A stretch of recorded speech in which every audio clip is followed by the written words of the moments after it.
To interpolate, Mr. President, Senator Hontiveros and then Senator Gordon. So may we now recognize Senator Hontiveros. Before that, Mr. President, may I present the budget of the Dangerous Drugs Board and the Philippine Drug Enforcement Agency? Please proceed, Senator Lacson. The proposed budget of the Dangerous Drugs Board is as follows. There is no difference between the National Expenditure Program, the GAB or the General Appropriations Bill or House version and the Senate version at 150,927,000 pesos. For the PDEA, there's no difference between the National Expenditure Program or the President's budget and the House version at 1,375,172,000. While in the Senate or under the Senate version, we recommended an increase of 1,213,591,000 pesos to finance the following. Establishment of 81 provincial offices and 5 districts in the National Capital Region, additional confidential fund, recruitment, selection, and training of 500 drug enforcement officers. Number 4, establishment of 13 Seaport Interagency Drug Interdiction Task Group and 6 Airport Interagency Drug Interdiction Task Group. Number 5, equipment for the new drug enforcement officers to be deployed. Acquisition of K9 dogs with training. Construction of regional offices buildings. Construction of provincial office buildings.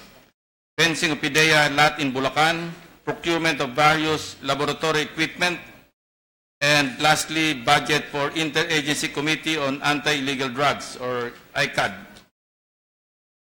With that, Mr. President, this representation is ready to answer questions from the distinguished lady from the Philippines, Republic of the Philippines, Risa Ontiveros. Magandang hapon po. Magandang gabi po. Senator Ontiveros, recognized. Thank you, Mr. President, at magandang gabi rin po, good sponsor.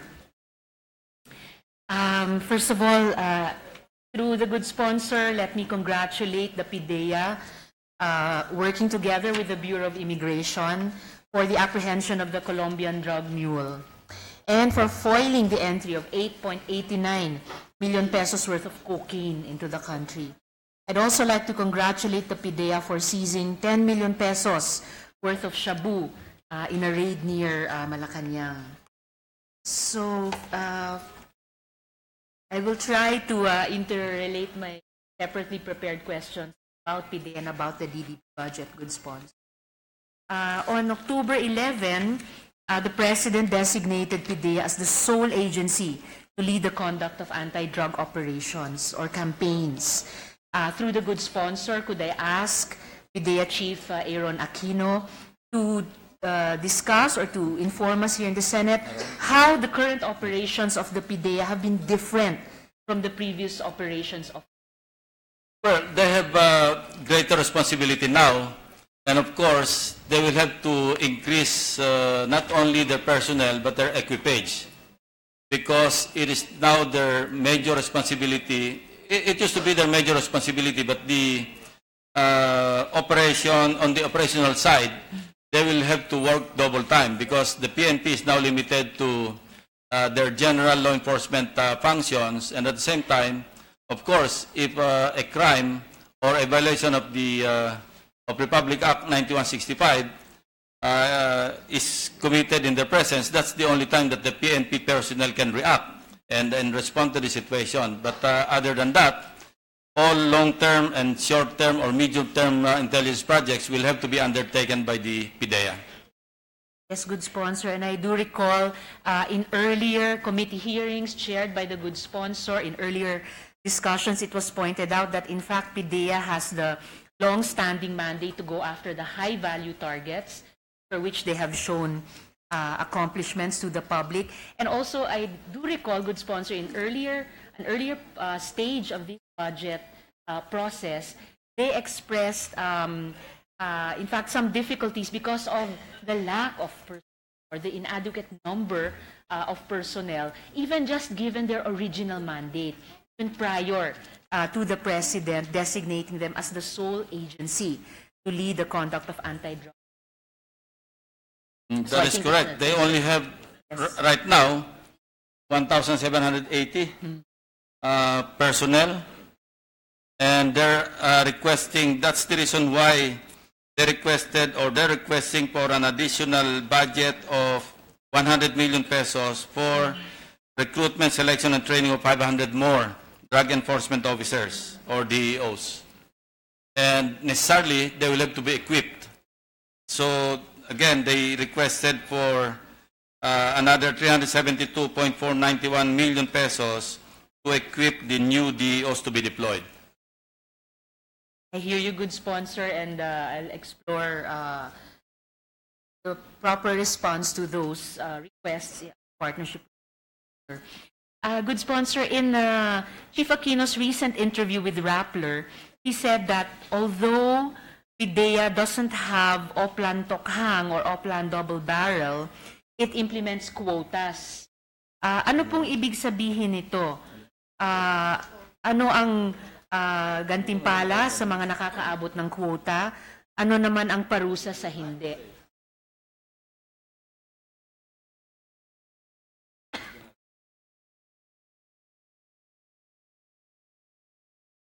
Yes. Yeah.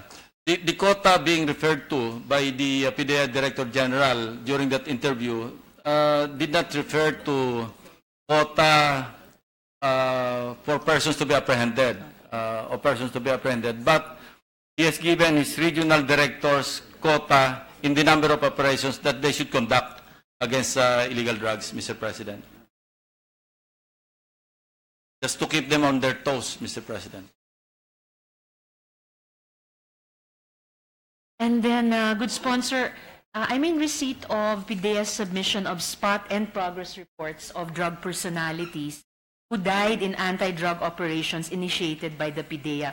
If my memory serves me right, I first made this request during the hearing conducted by the good sponsor when he was chairing the hearing of the resolutions on Kian de los Santos and other victims of drug-related extrajudicial killings. And I appreciate that the PDEA has actually submitted these to the Senate on the request of the Good Sponsors Committee. In the summary of the report, PDEA said that there were 28 casualties. Paano po sila namatay? Ano ang ano po ang post-operation procedures ng PDEA kapag may namamatay sa operations nito? I have here the record, and I was told that they submitted this to your office, Mr. President. And PDEA, they 17 died during anti-drug operations. PDEA joined with other agencies, another 17, so that that's a total of 34. Kill in action, law enforcement officers, only 1 from PDEA. Wounded in action, 2 from PDEA, Mr. President. Yung pong 34 good sponsor, paano po sila namatay? At kapag may nangyayari pong ganun, ano yung post-operation procedures na ino-observe ng PDEA?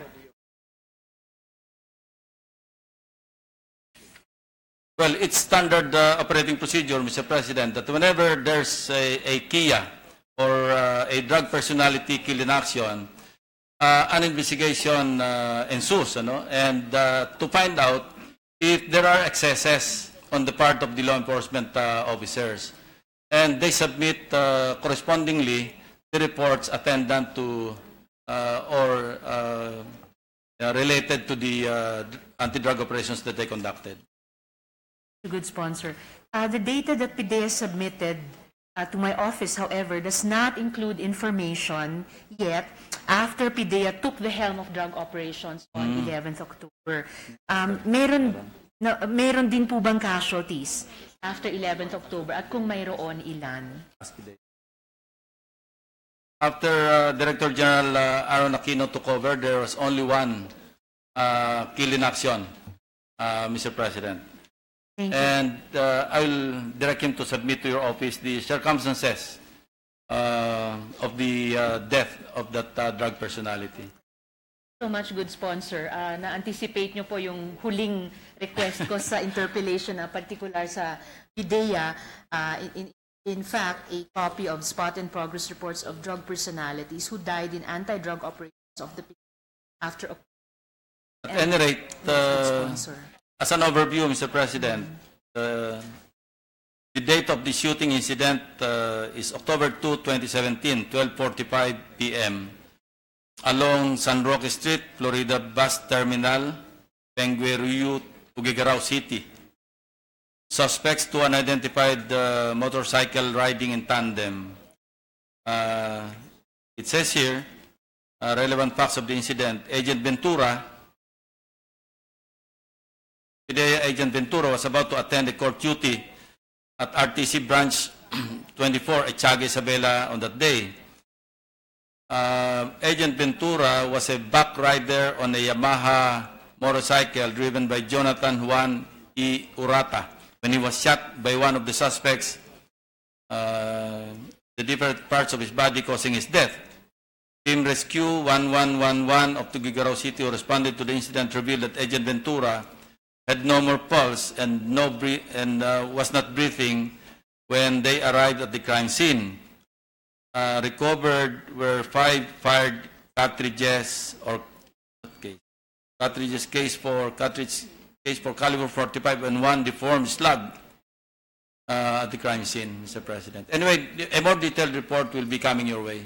Thank you, good sponsor. Just to step back a bit from, should have been my last question about any deaths after October 11. And although all of us in the room feel every death is regrettable, but I have to say,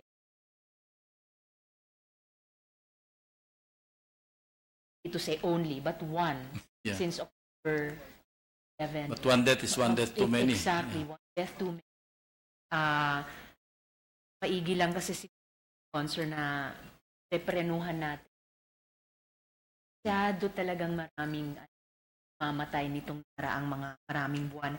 But just to step back one step to my second to the last questions na tumatawid ng before October 11th until a little after October 11th, I was looking at the names in the spot reports and comparing them with news reports of drug personalities killed in PDEA-led operations. At napansin ko po na halimbawa wala sa listahan sina Domingo Caballes, Dongdong Sensil, at Jonathan Bacho ng Cebu City na ayon sa balita ay namatay sa operation ng PDEA 7 noong August 2. Gayon din sina Dres and Dalia at Richard Licaros na napaslang naman sa PDEA operation sa North Cotabato noong August 4.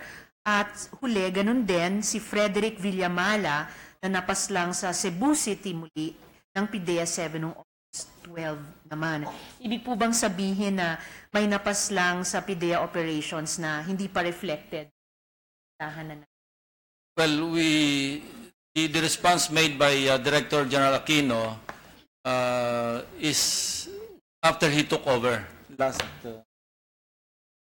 December 12. So anyway, we will request him to dig into the records and get all the details of those incidents, Mr. President, that you mentioned.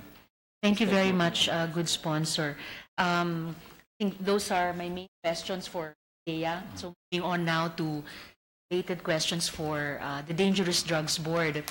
Good sponsor, may we be apprised of the new leadership of the DDB? According sa DDB website, sa araw ngayon, November 16, si General Jonicio.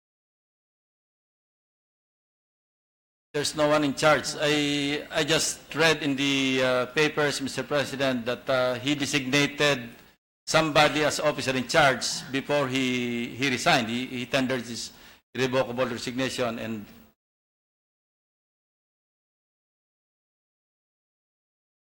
from Malacanang there's none. But Chairman Santiago designated Yusek Pedregosa. Class 72. Marlo Pedre. Marlo.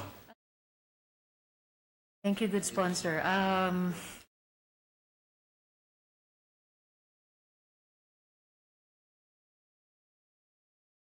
senior Yusek. So, he just assumed, he's assuming that he's the OIC. And we have to assume also, a good sponsor, the Senate has to assume na someone is minding the store in the Dangerous Drugs Board. I agree, Mr. President. Yes, Mr. President. May I know the board's official position on the 10,000 bed capacity drug rehabilitation center at Fort Magsaysay in Palayan City, Nueva Ecija? Wag naman po. OIC na nga po. The official position of the DDB on the mega rehab built by the Chinese government in Nueva Ecija. That is the question. Yeah. It says here very clearly, Mr. President, distinguished lady, distinguished colleague, we support the operation of the mega rehabilitation center in Camp Magsaysay or in Fort Magsaysay. The mega rehabilitation center in, not Camp Magsaysay, this Fort Magsaysay. Fort Magsaysay needs support and further improvement to guarantee effective delivery of services. DDB is committed to work hand in hand with the Department of Health to guarantee the effective delivery of the needed services. Thank you, good sponsor. I'm glad to hear the reassurance of the DDB na gusto nilang makipagtrabaho sa DOH at sana din sa DOJ dahil mas malawak na approach sa problema natin sa problematic drug use. Hindi talaga criminality problem lang, pero sa tingin ko po primarily health problem and also justice problem. But I have to confess I am slightly disappointed to hear that the board now supports the mega facility as it is conceptualized. Dahil winelcome ko po yung earlier pronouncement ng DDB na nagkaroon ng miscalculation based also on evidence na sinabi rin ng gobyerno, ng Department of Health, na sa 100% ng lahat ng mga sinabi nilang Pilipinong may problematic drug use, mga 91% ay makikinabang sa community-based at outpatient rehab programs. At in fact, 9% is a big percentage na by averages across countries in the world, 1 to 2% lamang ang mangangailangan ng institutional care and rehab. And I also, para lang masabi sa DDB, na-appreciate ko rin po yung earlier na sinabi ng board na hindi lumalampas sa 2 milyon ang bilang ng mga Pilipinong may problematic drug use. At in fact, yung sa tingin kong principled insistence nung isa pang naunang DDB executive director, dun sa survey nila na 1.8 million. Hindi ito pangungulit lang good sponsor, pero sa tingin ko, pag evidence-based yung policy making natin, mas effective. So, but I hear what the DDB now says, and I will continue to engage them constructively about that. Good sponsor. And to make you feel yes, more sponsor. comfortable, distinguished colleague, as a matter of fact, the Dangerous Drugs Board has supported operations of the facility by allocating 5 million pesos from their special account. This is in year 2016. And in-house programs, they continue to enhance the in-house programs by providing livelihood skills training activities in partnership with TESDA, BPI or Bureau of Plant Industry, microfinance organizations, etc. So, yun yung mga ginagawa nila. At ito po, good sponsor, ay mga programa nila sa labas ng mega facility. Sa mga existing na... That's only within the mega rehab facility, the 5 million pesos. But they're also supporting other facilities. Salamat, sponsor. I have other issues with that mega facility. Mas dun sa core business or core programs na dapat ini-extend nun sa mga nangangailangan talaga ng institutional care. Though I can appreciate yung secondary programs na ino-offer nila tulad ng nabanggit nyo, sponsor. So patuloy ko na lang i-raise yung mga concerns na iyo. Yung mga inuulat na kakulangan sa health personnel doon or yung kakulangan sa or kawalan ng mga sapat na utilities to make the facility really livable and really conducive sa rehab and not para hindi siya ma-render bilang yung sinabi na ngang white elephant. So moving on, good sponsor, during the recent visit of U.S. President Donald Trump, he pledged around $2 million for drug reduction programs in the Philippines. Could the good sponsor give us an idea of how this money will be used and what kind of drug reduction programs are envisioned by the DDB?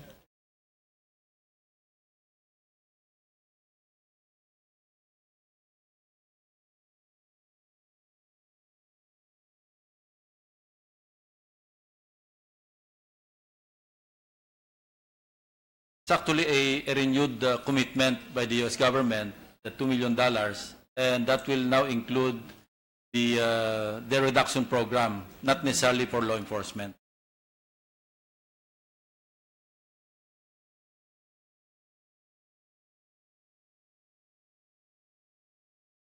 So just reduction program in general, wala pa pong detalye kung anong klaseng mga Wala pa drug po, reduction wala pang programs. detalye. About to be signed. Yeah?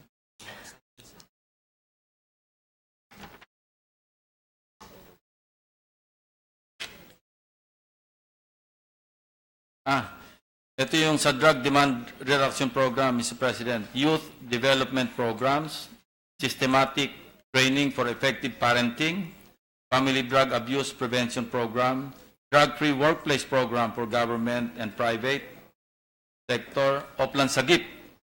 This is a community-based intervention program, seminar, workshops for judges, prosecutors, law enforcers, and then continuing seminar on anti-illegal drug operations and investigation, training of trainers on drug abuse prevention for the urban poor area coordinators, capacity building programs for the faith-based organizations, pharmacists, physicians, corrections, or the corrections pillar, community pillar, senior citizens, tama kami ng presiding officer dito, families and of FW, saka transport groups. Yun ang mga kasama po. So mukha po good sponsor, multisectoral, yung mga drug reduction program envision nila. So there'll be quite a lot for us in the Senate to follow up with them. Yes, Pinatatakbo in nila the yung mga exercise of programa our oversight Yes, good functions. sponsor. Good sponsor, could you elaborate further on the Love Life Fight Drugs framework of the DDB that was introduced by General Santiago? How is it how was it different from Oplan Tokhang? But is this still the current framework used by the board, given that General Santiago is no longer at the head? Yung Love Life, Mr. President, is just a slogan, and it's anchored on the National Strategy on Drug Abuse Prevention, or yung PADS, Philippine Anti-Illegal Drug Strategy. It outlines the government efforts to curb the drug problem in response to, of course, the RA 9165. Kasama rin to, naka-anchor din sa Philippine Development Plan 2017 to 2022 by providing a roadmap for national collaboration, and it's been designed to realign drug initiatives with the overarching social development agenda and the national security policy. It also cites specific but complementary approaches that must be integrated to deliver an effective anti-drug agenda containing programs and reforms for the country to make it drug-free, Mr. President. So tama po ba yung pagkaintindi ko na hindi nakasama dito yung Oplan Tokhang, tapos or kung kasama man, mas malawak na yung framework, andun pa rin yung Tokhang, pero dahil anchored siya sa iba't ibang mga strategies at saka plano, mas malawak na siya. Yeah, that's part of the supply reduction effort of the government. Ito yung sa drug enforcement, sa enforcement side, ano? Because it's still part of the national strategy on drug abuse and prevention and control, drug abuse prevention and control. Yung aggressive law enforcement with strong adherence to and observance of human rights, coupled with the comprehensive demand and supply reduction efforts and supported by strong international ties and cooperation towards a drug-free Philippines. Hindi rin po pwedeng maalis yung law enforcement aspect ng fight against illegal drugs, Mr. President. I agree, good sponsor. Basta yung sinusulong nating modern rules-based Yes. law enforcement na pantay yung pagtingin sa effective interdiction at saka yung Human rights. Yes, good sponsor. Ilan po ba talaga ang drug users sa Pilipinas? Inamin po ni They Sir requested- Santiago noon na 3 to 4, yung 3 to 4 million na numero ng drug users ay guesstimate lamang nila. However, we That need to was be based precise. on the intelligence reports coming from the different intelligence agencies, particularly sa PNP nang galing. They requested for a 15 million peso funding so they can conduct a more accurate survey on the number of drug users. No, yung kanilang sinabing figure is 1.7 or 1.8 million. Kaya yung tama po kayo, yung 4 million na doon minalas yung dating DDB chairman, guesstimate talaga yon. Dahil hindi accurate. And we're suggesting that they use the 15 million pesos that they have requested from the Committee on Finance into good use by, maybe getting a more reputable survey firm to conduct a more accurate survey. So we can more or less be certain whenever we deal with figures, Mr. President. Mr. President, with the permission of the distinguished senators on the floor, Senator may I Soto is interject recognized. 1 or 2 points. Thank you, Mr. President. The 1.7 household survey, 1.7 million drug dependents, was a household survey Yeah, house to that house. was conducted when I was chairman of the DDB. 2008 pa yon. Hindi nakakapagtakang umabot ng 3 milyon talaga by 2016. Because from 2011 to 2016, the fight against drugs was never really serious. So the 3 million or 4 million is not far-fetched at all, Mr. President. If you will recall, during the State of the Nation address of then President, for 6 years, they never mentioned anything about illegal drugs, not a quip. That is why we have the situation right now. So serious, because it was never taken seriously before. So the 3 to 4 million is not far-fetched, Mr. President. Thank you, Senator Soto.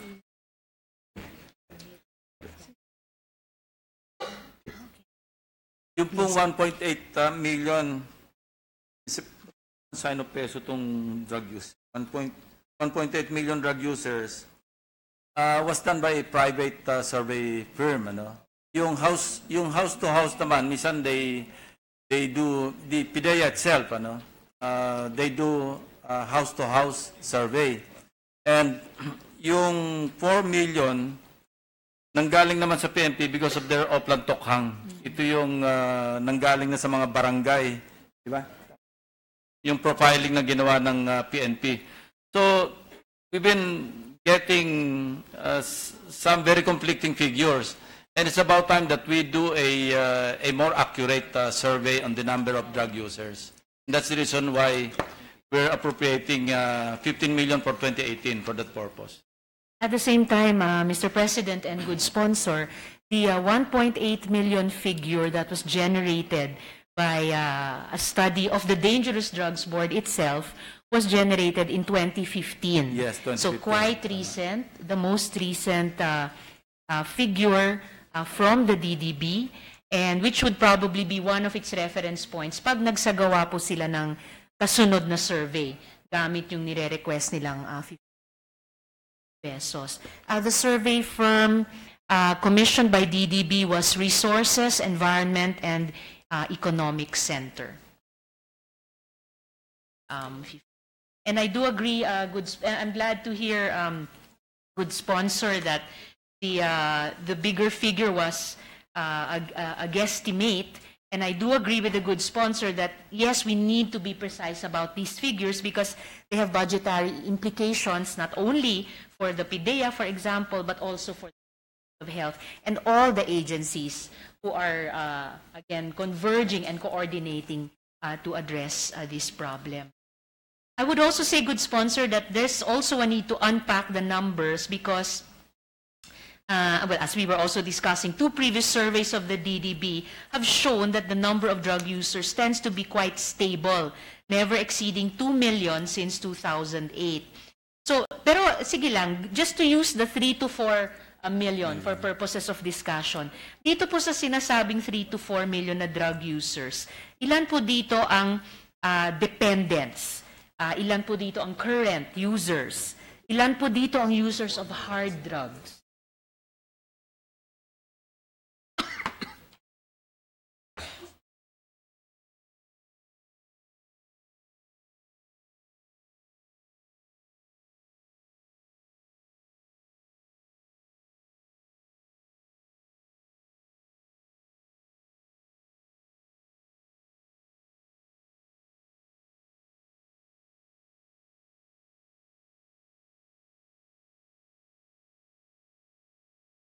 Mr. President, yung intensity raw, hindi madidetermine. So, they're using a formula wherein only 1 out of 10 will be subjected to inpatient treatment and 9 would be outpatient. So, yun ang sinusunod lang formula. And they follow the UN ODC, whatever that means. United Nations Office of Drugs and Crime. United Nations Office on Drugs and Crime. Yun ang UNODC, Mr. President.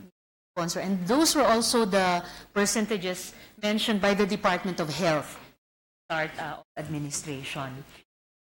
Just to my last question, perhaps even after this interpellation, through the good sponsor, I could request from the DDB to further break down the 3 to 4 million figure cited, dependents, current use. Kasi kahit po yung mga psychiatrists natin na addiction specialists, sabihin nila, hindi one size fits all na klaseng rehab sa bawat taong may problematic drug use. Pero kailangan i-tailor kung ano yung particularities ng problema niya. So, just to get to my last question. We cannot have a breakdown, Mr. President, simply because it would take a physician to determine the level of severity or dependence. Yeah. Thank you, good sponsor. Nonetheless, somehow that relates to my last question for DD. Ang current policy ba ng gobyerno para sa war on drugs ay may input ng DDB, ng malawak na tipo ng mga experts in various fields who bring to bear on this problem. I'm sure that as the primary policy agency for issues concerning dangerous drug use, you also study models in other countries to counter drug abuse. Would you say that the current policy of government, policy that frames the drug use issue primarily as a crime and punishment, law and order issue, consistent with global trends and international models? For example, good sponsor, I understand that in Portugal, the drug problem is treated primarily as a medical problem, not primarily a law and order problem. New Zealand, the home country of Prime Minister Jacinda Ardern, who expressed concern about the level of killings in the drug war, has introduced breakthrough legislation to primarily regulate and control rather than primarily criminalize synthetic drugs and to address its public health implications. So could the DDB comment on this or the state of the science of addressing They adhere to drug the use? international standards, Mr. President. At yung kanilang parang guidebook dito, yung PADS, yung Philippine Anti-Drug Strategy. Ito lagi yung kanilang parang Bible na sinusunod. And yung PADS nila is in adherence to the international standards, accepted standards. Thank you so much, good sponsor. With the good sponsor, I look forward to engaging with and wherever possible, working with the dangerous drug sport sa ganitong paghahanap ng pinakamabisang paraan, pinaka-updated na paraan, maging compliant sa international standards and keep on learning from our own best practices, models, even painful lessons on the ground. Maraming salamat po, good sponsor, at sa PDEA at DDB family. Maraming salamat, Mr. President. Likewise, distinguished colleague, Mr. President. Thank you, Senator Hontiveros. Majority Floor Leader.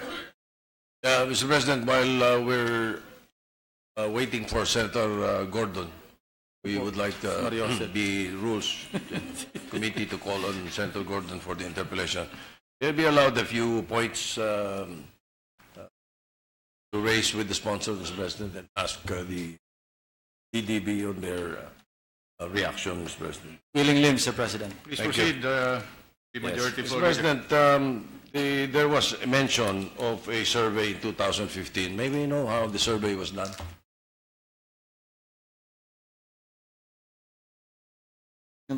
Because I'm very familiar with how the survey, the household survey and the ILG survey was In done. So I want to 2015, know this private survey. They commissioned a private survey firm, Mr. President, Who is in this? 2015. Who is this private survey firm, and can we ask them to submit to us a copy? DDB RICS survey, Mr. President. Riggs?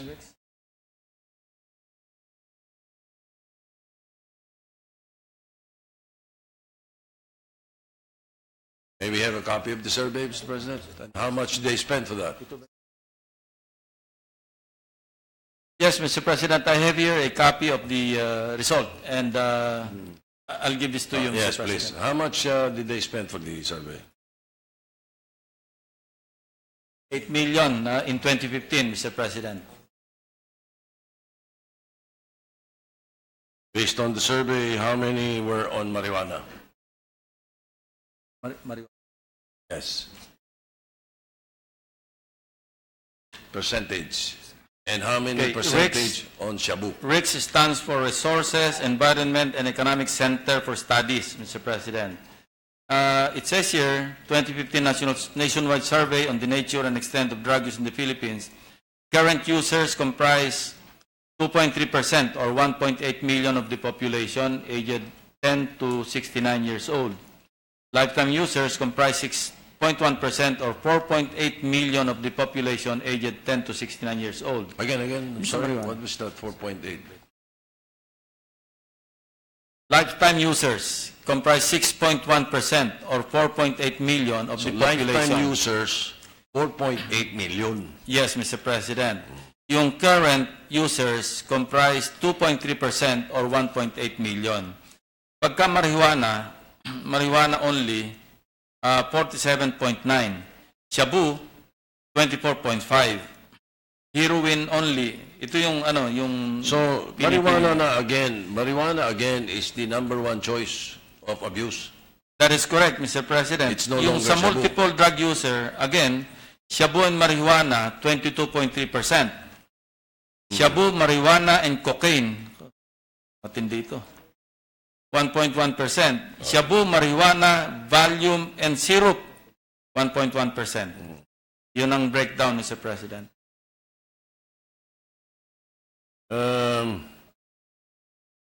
Then also, it was brought up earlier that when it comes to the issue of rehabilitation, it doesn't really matter what type of drug they're abusing. the DDB can tell me if I'm right or wrong. It doesn't matter. What matters is the type of rehabilitation program that should be used on a certain person.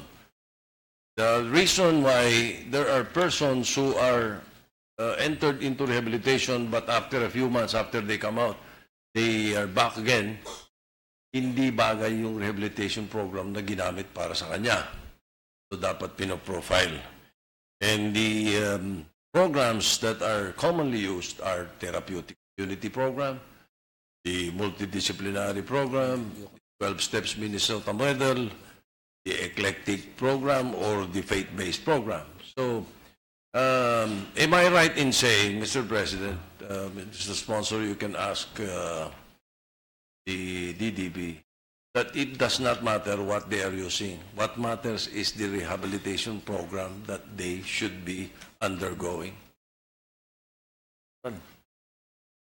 Agree, Mr. President. They have no choice. Thank you.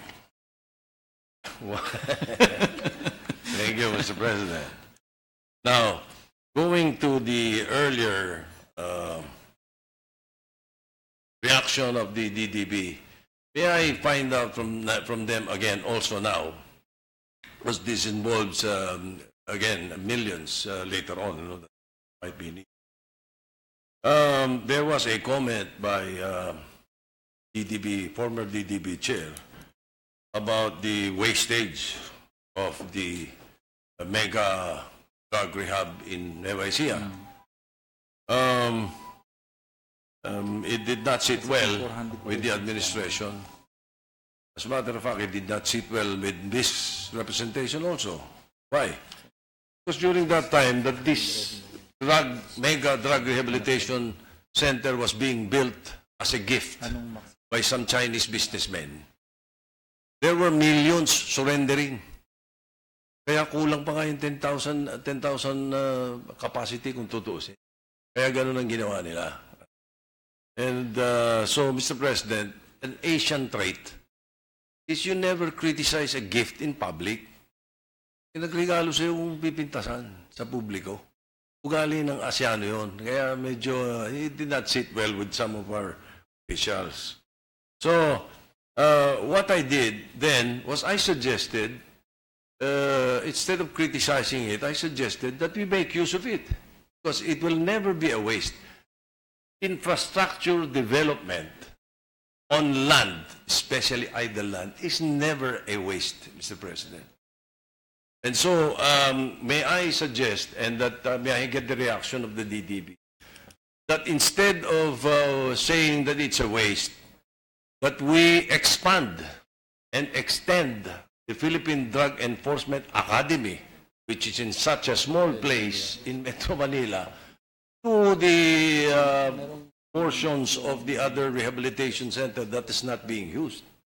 And then also may turn it into a training facility for training programs not only for future drug enforcement agents, but also for agents of the Bureau of Customs, the Bureau of Immigration, PNP, as a matter of fact, prosecutors. Marami dito, hindi naintindihan talaga yung problema ng illegal drugs. Pero with this training program facility, and we can invite resource persons not only from here, but also from the Australian Academy, the China Enforcement Academy, the FBI, the US DEA, and turn it into a big training facility. What do you think of that, Mr. Sponsor, the DDB? They agree, Mr. President. I personally agree also, Mr. President. As a matter of fact, DOH has already reduced the bed capacity to 2,000. But the present admission does not exceed 500. So a plan is already in place to utilize the extra space or the mega rehab facility itself for other use, like, as you said, for training and for other purposes that PDEA may also put into good use, Mr. President. Very good. Thank you very much, Mr. President, in that case. Yes, as I said, a drug enforcement academy expanded would be best because they may be able to have at least 1,000 agents per batch. Yan ang maibalalabas ng academy. Imbis na yung ngayon na pailan-ilan lang. Now, if there are only 400 in the 2,000 bed capacity now of the mega drug rehab, how many patients or drug dependents do we have in Bikutan?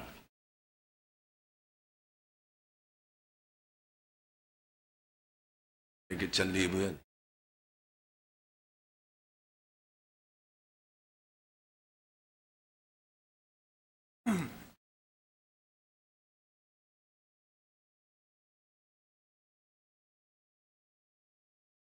Last time I checked, it was 1,600 male.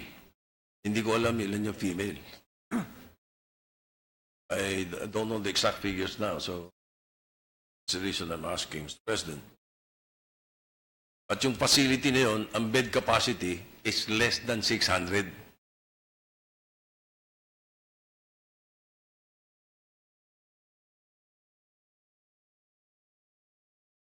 The figure that they have is nationwide, Mr. President.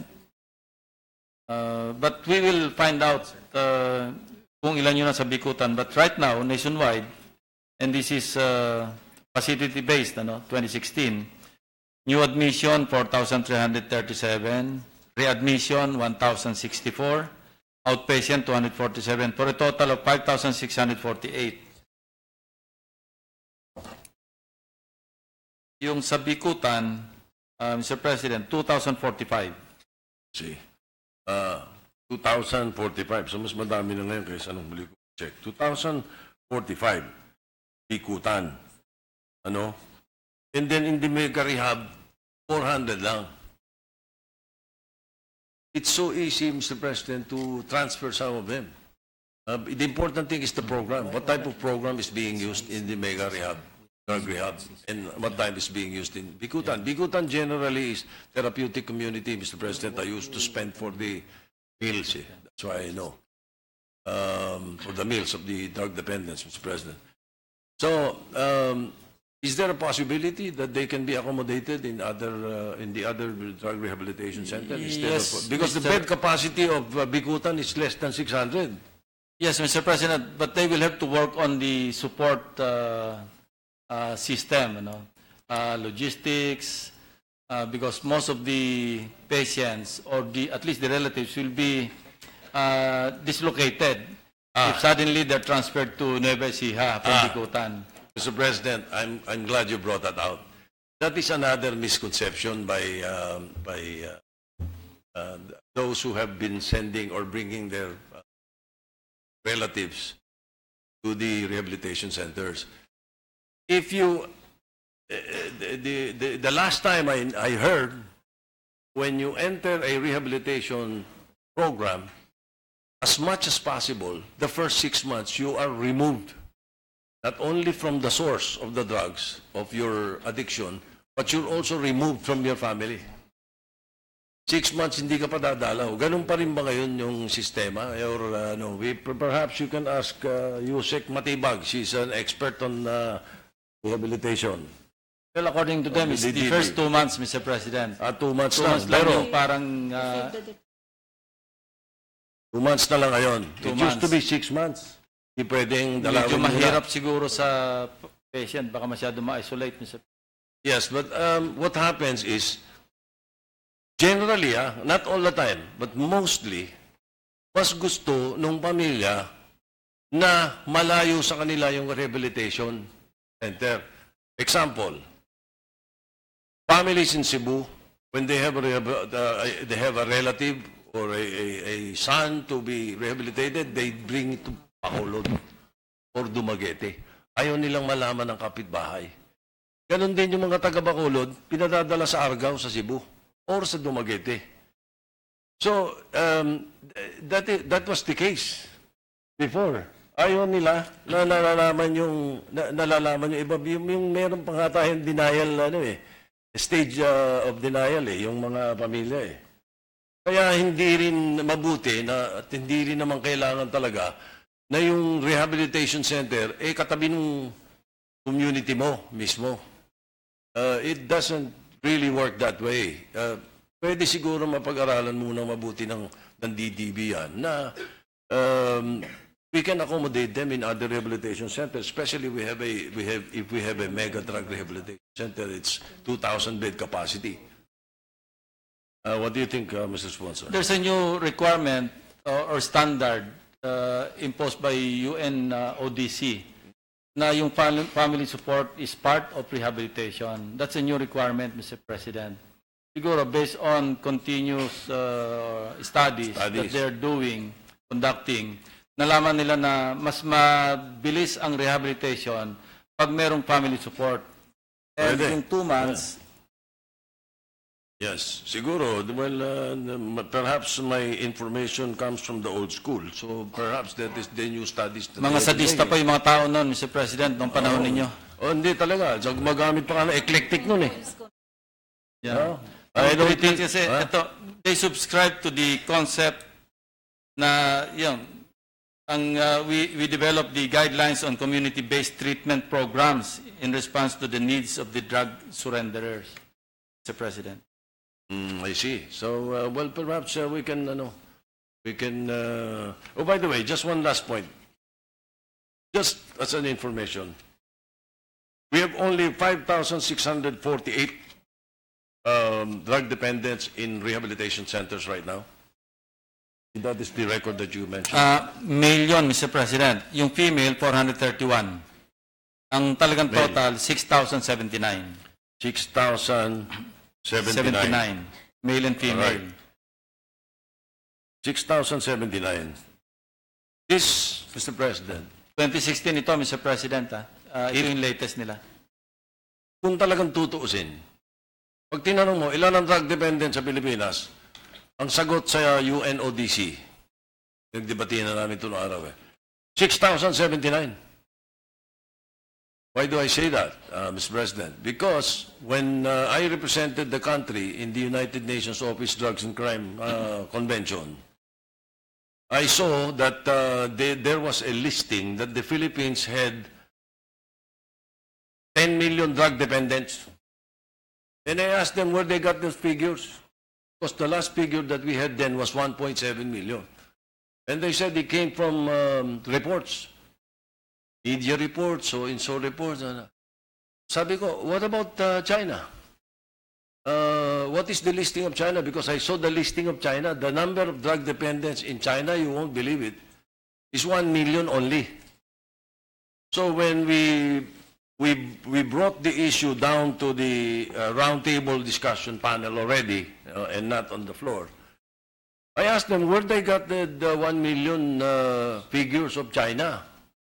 China, na-source na lahat na to, na 1 billion, ito ng bilyones ng mga Chinese sa Pilipinas, sa mundo.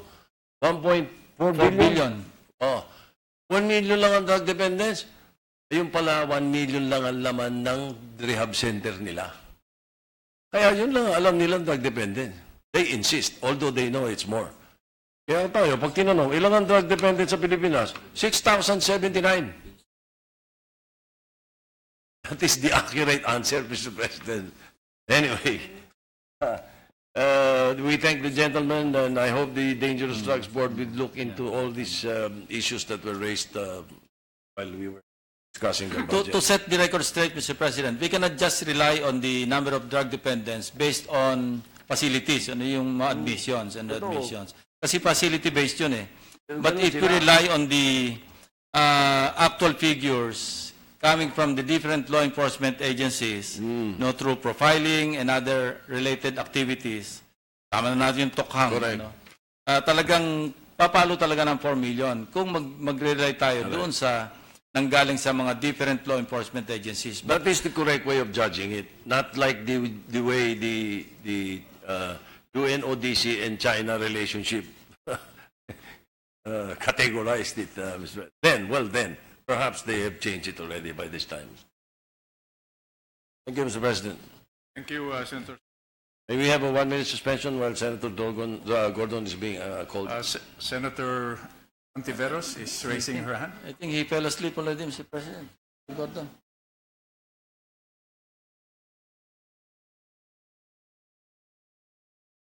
The permission of the sponsor, Senator Ontiveros, is recognized.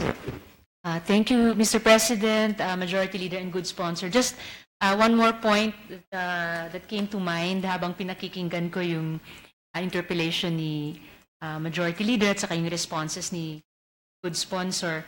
I think maybe yung isa sa pinaka maitutulong ng DDB sa bansa natin is also to look at yung methods natin of actually generating a number na katanggap-tanggap sa karamihan, which is the acceptable evidence or ano yung magnitude ng problematic drug use natin para dun ibase yung ating mga response programs. Kasi, of course, yung mga intel inputs from our law enforcers on the ground, may distinct value din yon sa isang law enforcement na context. Pero siguro, coming from where I'm coming from, na primarily health, including mental health problem, ang addiction, ang problematic drug use. Siguro para sa akin, kasing matimbang, or baka with all due respect sa ating law enforcement authorities, mas matimbang din yung input ng ating mga health authorities like the Department of Health. So just that thought that I wanted to share dun sa discussion natin so far. Salamat, Mr. President. They commit to hit the ground running starting January. Pag na-approve yung kanilang 15 million for the survey, then sabi nila mga 6 months yung data gathering, and as soon as possible, the moment they get the results, will be provided. Sponsor. Thank you, Mr. President. Thank you, Senator Ontiveros. Session suspended.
We ready to resume, Mr. President.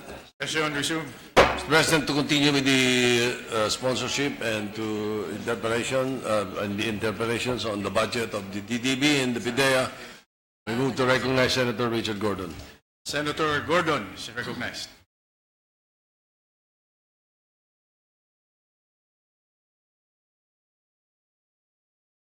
Thank you very much, President.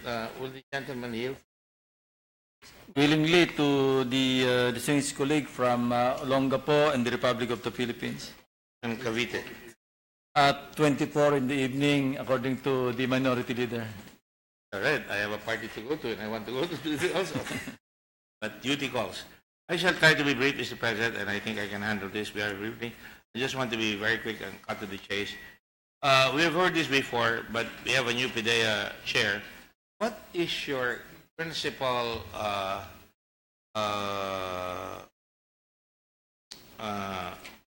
source of drug trade? I know I have the answer for that, but Still China, Mr. President. it's still China. And this representation has had talks with China, less than the ambassador, and I was told that there's a lot of cooperation being given to PDEA and to the government at this time concerning drugs. Is that true? That is correct, Mr. President. And when did this talks? When did this start? Because I was told before we made the expose on drugs in cost, that was already happening. Apparently, that was the first time after the fact we got the information. Drugs came into this country too. I would like to believe that the talks intensified, the coordination intensified after the 6.4 billion peso shabu shipment was investigated by your committee, Mr. Chair. Yes, Your Honor. In fact, I spoke with the Chinese ambassador and I saw him the other night at the ASEAN of dinner again, during dinner.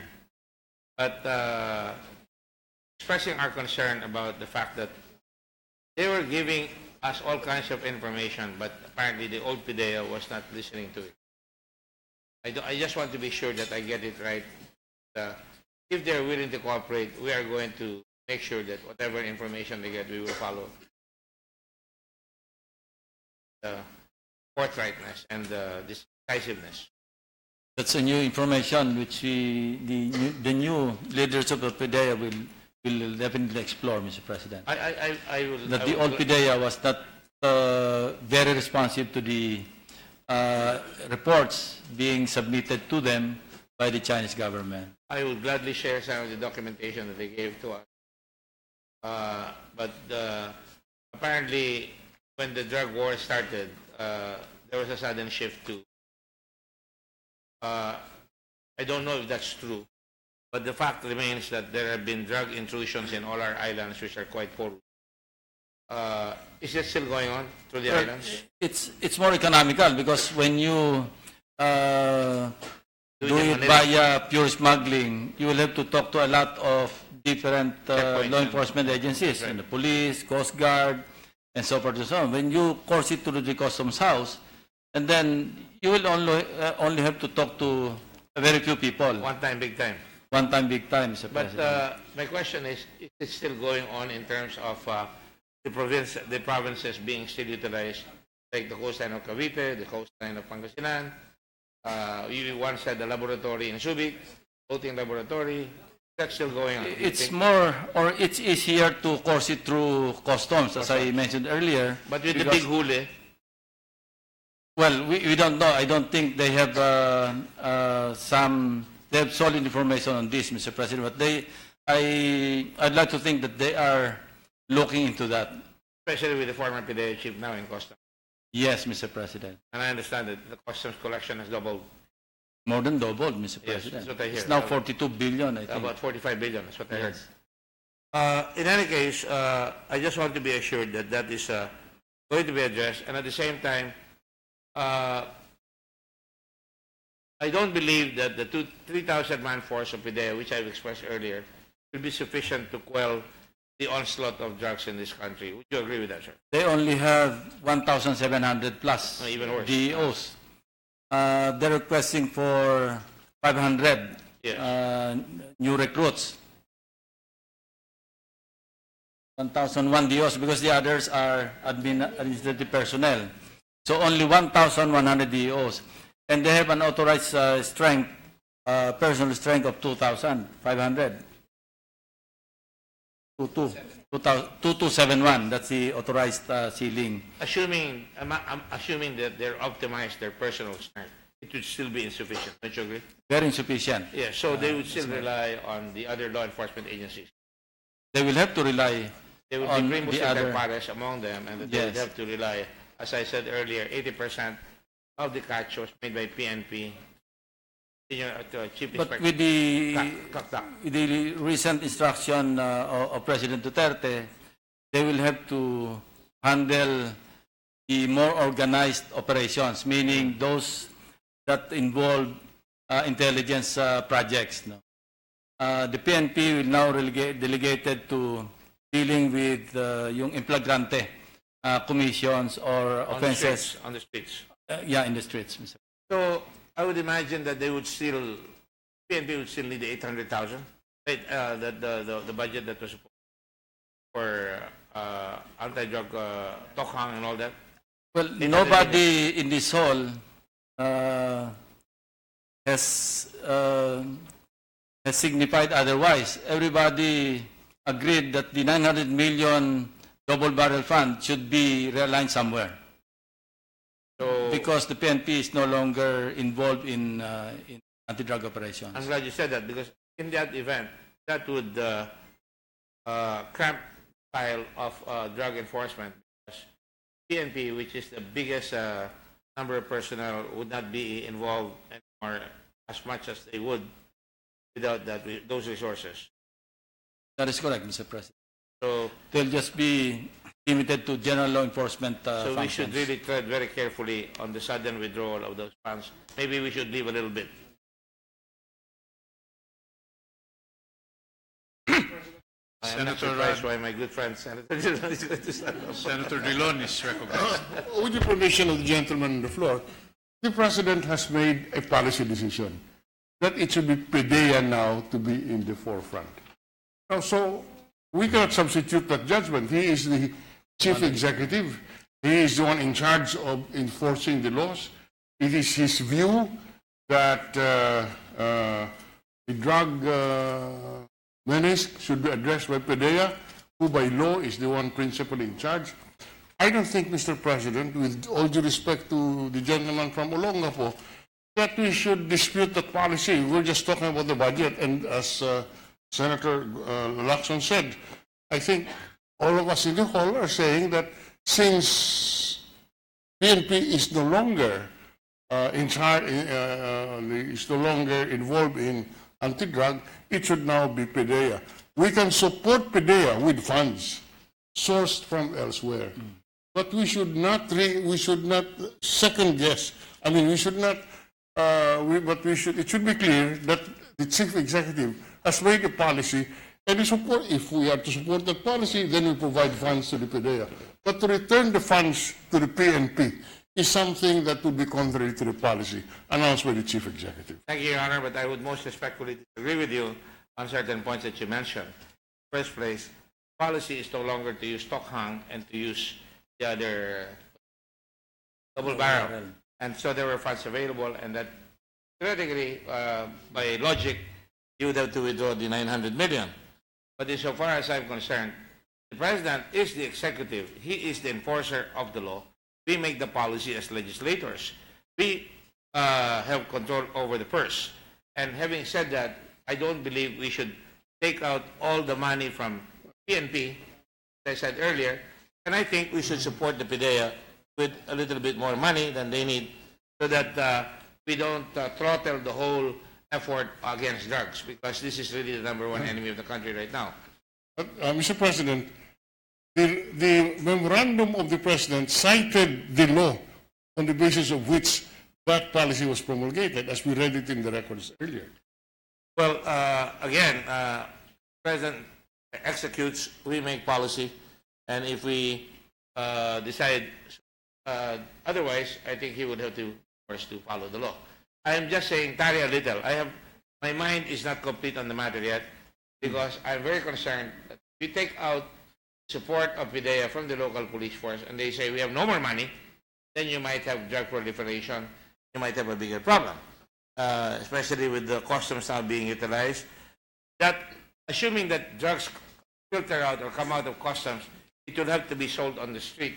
And without good intelligence on the ground, from the principal law enforcement arm of the government, which is the PNP, we might be losing the drug war. This is just speculative, of course, and I just want to be sure that we understand where we're going. Having said that, obviously, there will have to be plans made by the Senate on how that 900 billion will have to be spent, whether we want to give it to PDEA or whether we want to give some money to PNP. That would have to be up to us, and that would have to be sought for in the amendment.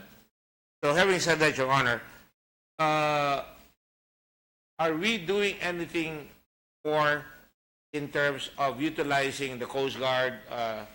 Are we going to get more intelligence, therefore, to interdict flow of drugs from customs, from the shorelines of our country, which has about 7,643 islands nowadays. It has been 7,643 islands now, more than what it used to be. Obviously, we have to do all that. And having said that, I will reserve judgment on the appropriation of the money later on in the period of amendments. As a matter of fact, Mr. President, we already increased the committee. The subcommittee has already recommended an increase of something like 88%. No? That's almost commendable. double. For the From PDEA. for PDEA. That's good. From 1.375 billion pesos, NEP and GAB, the Senate version has already added another 1.213 billion. That's good to hear, but I have to know from the new PDEA chairman whether he's got the capability or the capacity to be able to spend that money and spend it well, because you would have to use that for intelligence. And does he have the national network?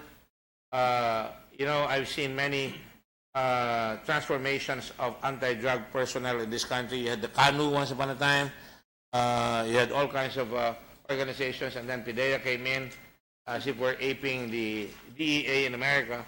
But we have to make sure, and I have no doubt that the new chief seems to know what he's doing, but we have to know that the rest of the people in PDEA would be able to spend that money not unnecessarily. The 1.2 billion, Mr. President, has already been itemized. In fact, it includes the recruitment and training of 500 DEOs, drug enforcement officers, agents, yes. So would that include chemists? Because the law provides that every part of our country must establish forensic laboratories for each PNP office. Now remember, again, I read it, Section 84, Powers and Duties of PDEA. Establish forensic laboratories in each PNP office in every province and city. That's in PNP offices now, so you have to really work with each other in order to facilitate action on seized or confiscated drugs, thereby hastening destruction without delay. Now, destruction has been an issue of late because we're still delayed in terms of destruction of drugs, and there are many fingers pointing to the courts that they're slow, which has been proven otherwise. Apparently, the judge had issued an order, but we were told here, and I was very upset, that I had to apologize to the judge that he has not made an order, yung pala nakapag-order na. And I went all the way to the Supreme Court to find out. And the judge was gratified that we apologized. And he also apologized because I told him he was still late, nonetheless, by a few weeks. But nonetheless, kailangan siguro ma-inculcate na kailangan talaga bilisan yung pagsusunog ng drugs. And I was invited. I'm sorry I missed the opportunity. I will go do so the next time. And I'm not accusing you of shilly-shallying or dragging your feet in terms of burning the drugs. But we have to make a big show so that the confidence of the public will not wane on the PDEA. Now, Your Honor, I would also like to say that with the PDEA working with the PNP, PDEA is still part of PNP, is it? Or is it totally independent now? independent. But sure, PNP. The Retired. the head. Retired PNP, Mr. President. Retired, huh? So what You is cannot it? be appointed Director General PDEA. You're still an active police officer. Right. But now he is retired. And he suddenly grew gray hair. Because of PDEA, Mr. President.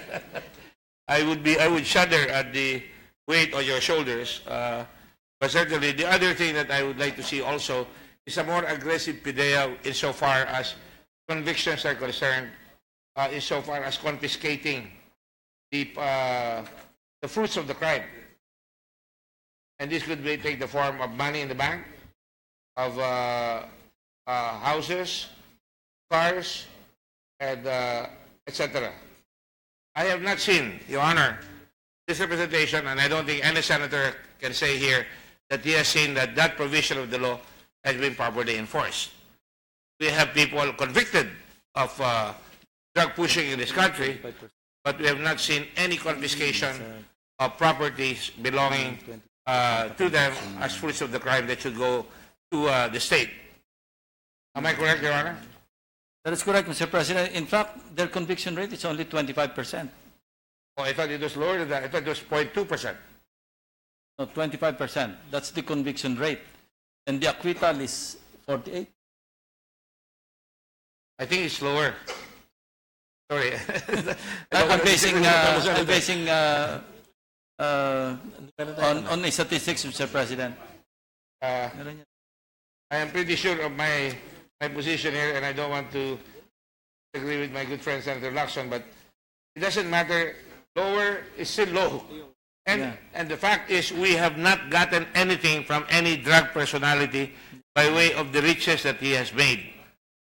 Not from the cost, not from the other people who are already in jail and who are able to put up television channels, entertainment spectacles inside Muntinlupa. Of the cases so far resolved, Mr. President, ang nare-resolve pa lang is 29.6 out of the 29.6%.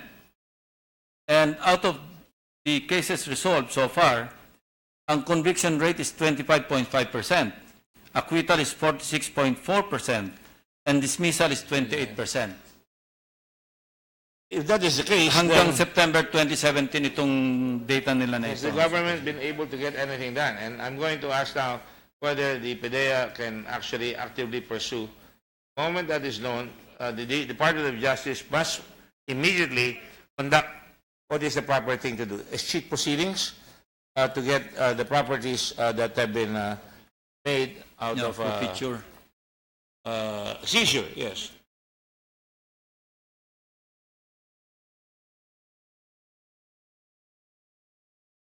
What he said. And so far, there's zero forfeiture, Mr. President. Correct. That's my point. They should also concentrate on their forfeiture efforts. Courts. My final question, Your Honor, and I promised I'd be brief, is for both for Dangerous Drugs Board and PDEA. And this has something to do with our good colleague, Senator Soto, and that is the matter of prevention, of active pursuit of knowledge that would create organizations in schools, out of schools, in business establishments, on the not on a scare tactic basis. Let them know that it is to the interest of the country that we become drug-free. I don't think we're doing enough to do that. I remember Nancy Reagan had this program, Just Say No, which everybody heard about in the United States. But I think we go and pursue. Sinasabi kanina ni Senator Soto na there, you could try our bank system in Olongapo, which I did in Olongapo, which worked very, very well. But I think I would like to see a plan. And do we have a budget for such a plan? And how much is the budget? Yes, Mr. President. They have a national strategy on drug abuse prevention and control, Mr. President. Yung tawag nila rito, yung PADS, Philippine Anti-Illegal Drug Strategy. Yes, I'm aware of that. But again, when you start talking about the way the President is batting out all the statistics on drugs, he's talking about 49% of our barangays are drug affected, not to mention the schools. So it's important that the prevention aspect of drug taking is immediately pursued on a higher gear, very much higher gear, because it's a waste of our human resources. And the President, I know, is very, very touchy about this subject because he thinks it kills the nation, and I agree. Look, the ultimate objective is to make the country drug-free. That's correct. Although I don't think this will happen in our lifetime, Mr. President. We'll have long lifetimes. We are still in the middle age of youth now. So I think that it is my hope that there will be a special office within PDEA and dangerous drugs, coordinating with the education department, coordinating with labor, coordinating with everybody, and pushing the aspect together. And even proposing legislation that if there's laxity in the workplace, especially in fun places, they could be closed down if drugs are sold in the area. They have an interagency collaboration with the community at the center Yes. of all the anti-drug efforts. Mr. But President. it is like the fruits of the crime, clearly seen effective. Yes. And we would like to see it more effective. But so With all far, due Mr. respect. President, ito, nakalagay dito yung total frozen and preserved assets, ano? Yung cash is 1.081 trillion. Other assets, well, 12 vehicles. Ito yung so far. But hindi pa ito talaga profited, di ba? Frozen pa lang ito eh. So, ilang po, I just want to be sure that those things are emphasized because I think it will make for a more successful. You know better than I do. You're on the ground. The people of PDEA are more on the ground. And it's also our hope that when we catch some of our own people, it would be made an example of everyone that when somebody goes dirty in PDEA, that should be taken as a personal affront by the head of PDEA. The only way people will start thinking PDEA means business, no matter who is. If we are one in pledging support to the PDEA, Mr. President, they have another submission of 1,096,104,800 pesos to fund other needs of the PDEA.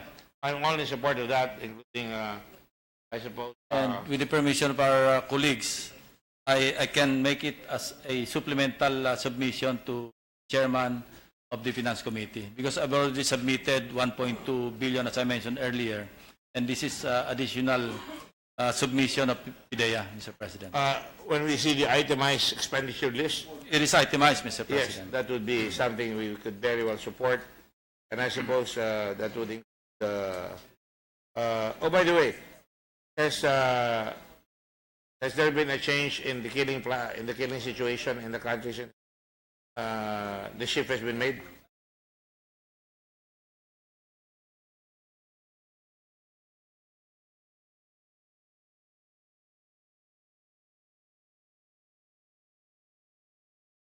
Malaki na bawasang napatay simula nang nag-take over yung PDEA, Mr. President. That's good.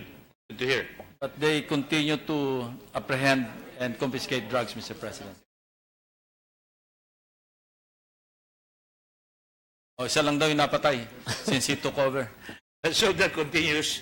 Let's hope that we get more people arrested, put behind bars, and that we stop the profiting from drugs. And Your Honor, that's all I have. Thank you very much, Your Honor. Thank you, Mr. President. Appreciate it. Thank you, Senator Gordon. Mr. President, just one point from the minority leader. Thank Senator you, Gordon is recognized. Mr. President. Will the gentleman yield to just one query on a subject matter of interest to all of us? And this was briefly touched by Senator Gordon. And this is the issue of the requirement under the law, which we inserted, that confiscated drugs must be burned within 24 hours. And I was the one who placed this out, inserted this in the bill worked on and passed under the sponsorship of Senator Soto because of my experience as Secretary of Justice. The time when we had a lot of recycled contraband. And if you recall, there was that incident in Magallanes where a certain officer was killed. The rumor at the time was the root cause was recycled contraband. Now, so anyway, may we know for the record, Mr. President, what is the inventory of confiscated drugs now in the possession of PDEA? Only As of today. As of today.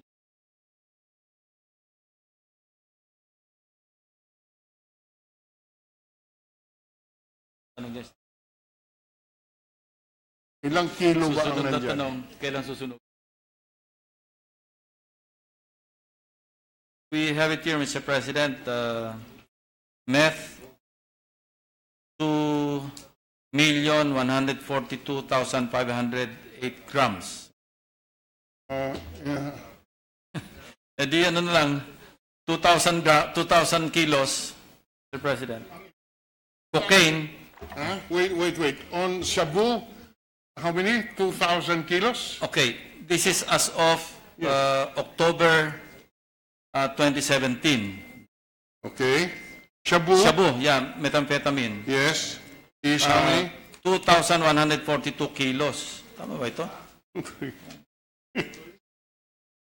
Inventory.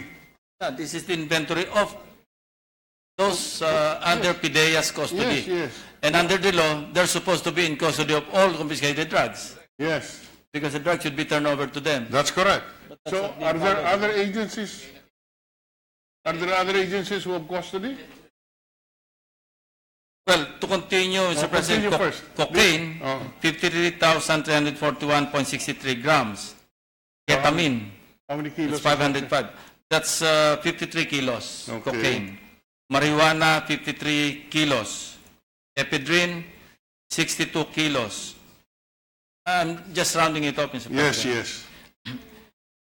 Pseudopedrine, 210 kilos. Ecstasy, 10.9 kilos. MDMA, 1.55 kilos. MDA, 3.86 kilos. Methylphenidate, 109 grams. Nitrazepam, 5,000 or 5.1 kilos. Nalbuphine, like milligrams lang, 30. Then clonazepam, 2.1 kilos. Alprazolam, 200 grams. Midazolam, 683. I don't know what. Yeah. Never Anyway, mind. We just, Yeah. I think we're more familiar with shabu and cocaine, so correct. we might, I might as well stop there. Mr. Right, I President. agree. Now, can the gentleman spread into the record just the rough estimate of the value just of shabu and cocaine?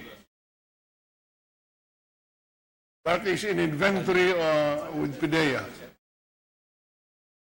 Just rough Anong value estimate niyan?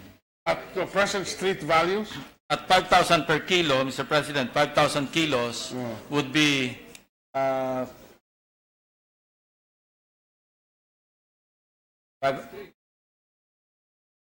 at 5 million per kilo times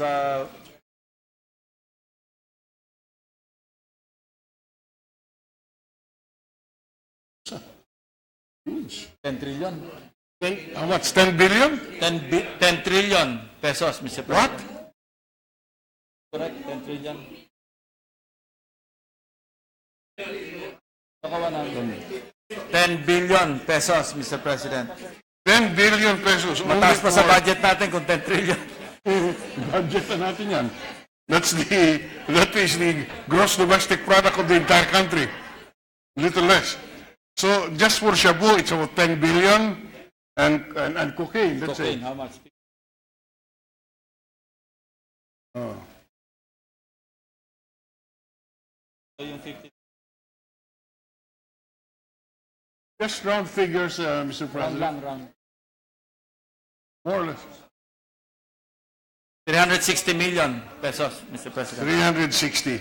Million. So let's say that conservatively, in the possession of PDEA is at least 10.5 billion. Can we say that?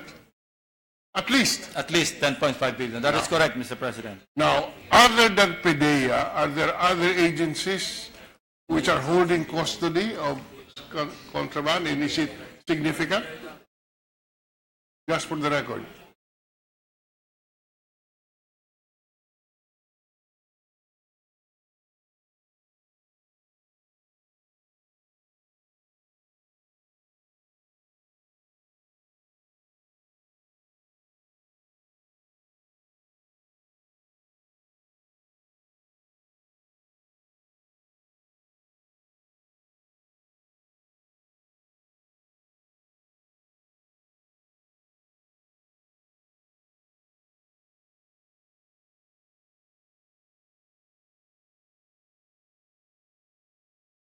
Under the custody of the NBI, Mr. President, 504. This is 549 kilos. Yeah. Of shabu? 549 kilos, Of shabu. 549.5 kilograms of shabu under the custody of the NBI. Ang PNP, 94.6 kilos. Why? First, the first question is, the values of NBI custody. Roughly, could it be just an easy computation of 2.5 billion pesos? Yeah. And under the law, all the confiscated drugs should have been turned over to the PDEA for destruction. So why is it not in the custody of PDEA?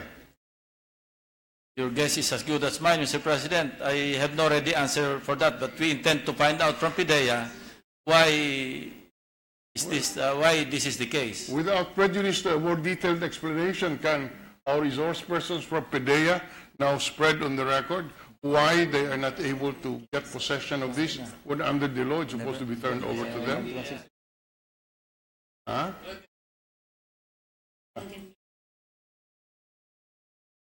I don't know.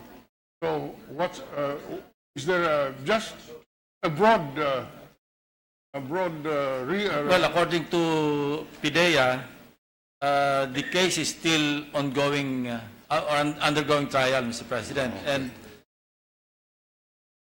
that we all know that that is not a justification. That is not but a the custody. justification. Huh?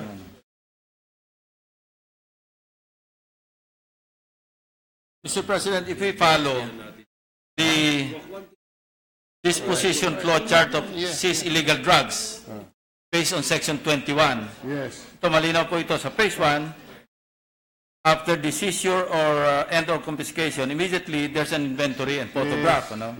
And within 24 hours, yung PDEA Forensic Laboratory conducts quantitative and qualitative examination. In the presence And of- within another 24 hours, kailangan mayroong complete laboratory result issued. And then sa phase 2, ito na yung 72 hours after filing of the case, no, mayroong ocular inspection. Within 24 hours, the court, through PDEA, shall cause the destruction or burning. So, as I said, you know, I don't have a ready answer to your question because considering that most of these drugs have been confiscated a long time ago, dapat wala na sa inventaryo nila ito. Yeah. Before we go into that long time ago, because that's not my next question, where is the 604 kilos of shabu which was confiscated from the customs? Where is it today? Yun nga eh. Ito na naman tayo, Mr. President. Yung 100 nasa PDEA, yung 500 nando sa NBI. Huh? According to the majority leader, the NBI has represented that it has been turned over to the PDEA.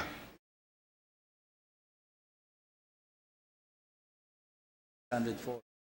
604 kilograms. Oh.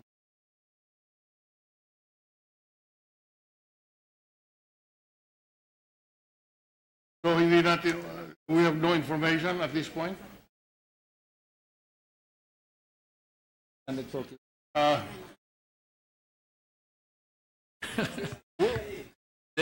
What? They haven't changed their answer, Mr. President. 500 kilos, still with the NBI, 100 nasa PDEA. Now, that 500 kilos of the NBI is on top of the 549 earlier mentioned, or is that part of it? Would be part of it, Mr. President. Well, The 500 kilos. Because may we this is- request, that's the reason why there's still 549 kilograms of shabu under the custody of the NBI. okay, so, but we are speculating, Mr. Sponsor, and We are. may we request that later than Monday, the PDEA submits Mr. to... President, this much I can commit. I will not submit this amendment, the additional 1 billion pesos, unless they submit the requirement as manifested by the minority leader. Thank you very much, Mr. Sponsor. Now, just one more issue. Can we have the aging of this, just in general, what percentage is 1 year old, what percentage is 2 years old, what percentage is 1 week old?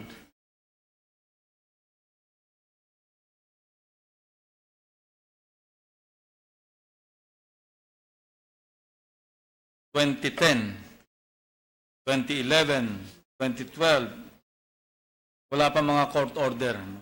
Not yet summoned in court. Ang weight niyan, ang quantity, 7,000 yung isang case, and then 976 ang total nito.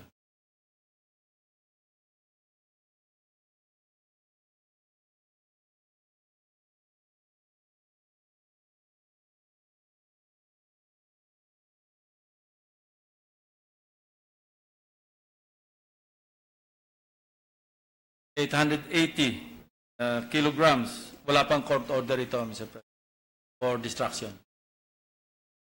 Well, theoretically, the 2,000, there should be no inventory, theoretically.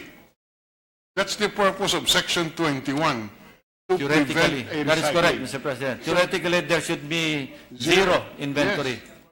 So, how can we have all of this in possession of the PDEA when they were supposed to be burned? So, why is that happening? Problem is, PDEA cannot destroy unless there's a court order. Correct. Because this is part of the evidence. Now, we would like to know what are the efforts being undertaken to precisely secure the court order. Where is the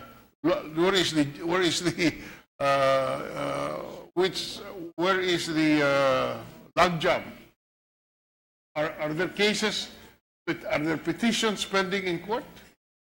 Well, they're only good up to filing motions Yes. to the court. But unless that motion is acted upon by the court, then they're also helpless, Mr. That's correct, President. sir.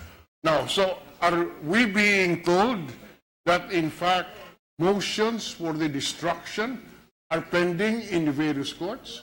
That is correct, Mr. President. No, They have been because- filing motions. Because we request, therefore, through the good sponsor, that we be given copies of these motions pending in the various courts, and then in the appropriate committee, probably in the committee of the good sponsor, we can ask the Supreme Court representative to come around and ask them, why is this not being acted upon?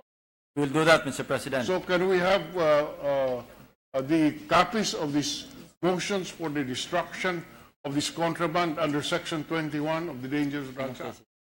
The by case Monday. folders, I will request them to submit the case folders inclusive of the motions, Yes. pending motions, Mr. President. Just the pending motion so that we can confront the Supreme Court. Why are these pending?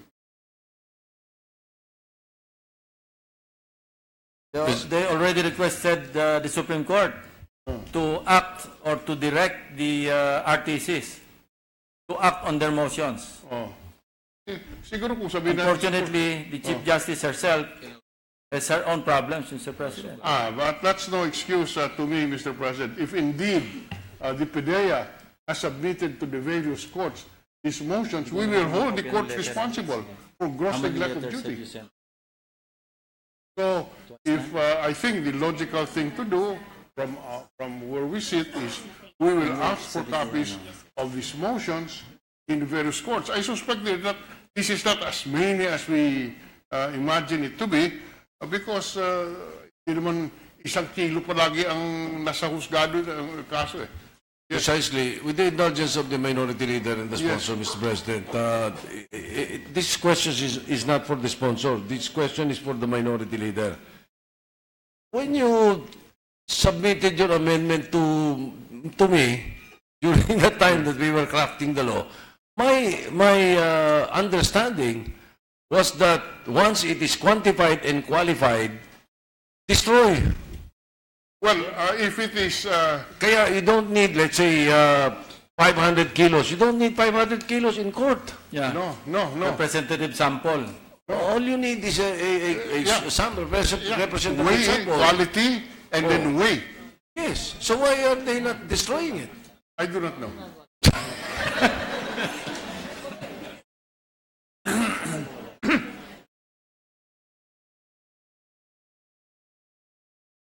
Anyway, so I think we know what we need. We know how to proceed in our limited exercise of our oversight functions. We will see. We just need all of these documents, and I am certain that in the committee level, we can call the Supreme Court administrator and let him explain. In fact, they have written the Supreme Court Chief Justice twice already to direct the courts to act on their motions. And I also requested them to submit to us copies of those letters. Okay, good. That's all, Mr. Chairman, Mr. President. We thank the good sponsor for yielding the floor to those clarificatory questions. Thank you to the minority floor. Thank you, Mr. President. There being no other interpellation, I move that the period of interpellation be closed on the budget of the Department of on the budget of the Dangerous Drugs Board and the Philippine Drug Enforcement Agency, and consider their proposed budget as deemed submitted, Mr. President. Any objection? Tingnan. May we now move for the period of interpellation of the last department and its attached agencies, the Department of National Defense. Any objection? Tingnan. May I have a 1-minute suspension, Mr. President? Session suspended.